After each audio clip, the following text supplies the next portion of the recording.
আজ আবার যাচ্ছি হসপিটালে। আজকে চতুর্থ দিন, মানে আজকে 4 দিন হচ্ছে আমরা হসপিটালে যাতায়াত করছি। তো প্রথম দিন তো 5 জন এসেছিল, তারপরে সেকেন্ড দিন 4 জন, তারপরের দিন 3 জন, এখন আজকে যাচ্ছে এই যে 2 জন। মানে প্রত্যেক দিন কেউ না কেউ মারা যাচ্ছে, এই তো 2 জন আছে।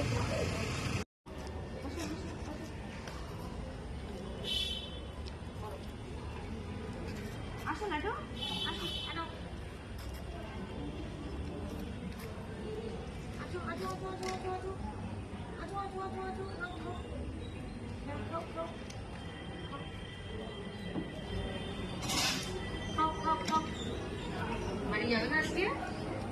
ও লাড্ডু, আমার লাড্ডু রানী, আমার লাড্ডু রানী, আস্তে আস্তে খাও, আস্তে আস্তে খাও, খিদে পেয়েছে জল।